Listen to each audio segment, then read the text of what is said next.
আজ বানাবো কিমা ডাল কিংবা মুসুর ডালের ভুনা দিয়ে চিকেন। যে নামেই ডাকি না কেন খেতে হয় কিন্তু দুর্দান্ত। তো প্রথমেই 50 গ্রাম মুসুর ডাল আমি ভালো করে ধুয়ে নিয়েছি। এবার নুন আর সামান্য কাঁচা লঙ্কা দিয়ে আমি সিদ্ধ হতে বসিয়ে দিয়েছি।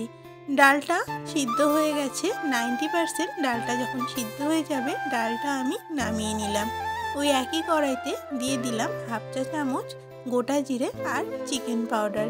চিকেন পাউডারটা দিলে ডালে সুন্দর একটা চিকেনের ফ্লেভার আসে। সব কিছু খুব ভালো করে মিশিয়ে নিলাম। আর এই পর্যায়ে দিয়ে দিলাম চিকেন কিমা। চিকেন কিমার বদলে তোমরা এখানে মাটন কিমাও ব্যবহার করতে পারো, প্রসেসটা একই থাকবে।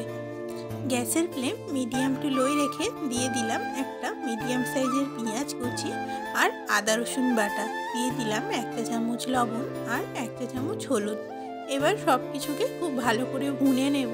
যেহেতু ডাল ভুনা হচ্ছে তাই 5 মিনিট দমে রেখে এটাকে রান্না করে নেব। ফিরে এলাম 5 মিনিট পর। চিকেনটা একদমই তৈরি। তো এখানে দিয়ে দিলাম সিদ্ধ করে রাখা মুসুর ডাল।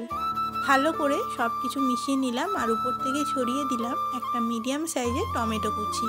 দিয়ে দিলাম ধনিয়া গুঁড়ো 1 চা চামচ, জিরে গুঁড়ো 1 চা চামচ, লাল লঙ্কার গুঁড়ো আর রোস্টেড কাসৌরি মেথি। কাসৌরি মেথি টোটালি অপশনাল, কিন্তু কাসৌরি মেথি যদি ব্যবহার করা হয় তাহলে রান্নায় সুন্দর একটা ফ্লেভার আসে। চাপা দিয়ে আবারও 5 মিনিট রান্না করে নিলাম। ফিরে এলাম 5 মিনিট পর। আমাদের ডাল একদমই ভুনে গেছে আর চিকেনের সাথে ডালটা পুরোপুরিভাবেই রান্না হয়ে গেছে। এই পর্যায়ে দিয়ে দিলাম 1 কাপ গরম জল। উপর থেকে ছড়িয়ে দিলাম হোমমেড গরম মশলা। 5 মিনিট ফুটিয়ে রেস্টিং টাইমে রেখে দিয়েছিলাম। এখন গরম গরম ভাত বা রুটির সাথে পরিবেশন করে নেব। Thanks for watching.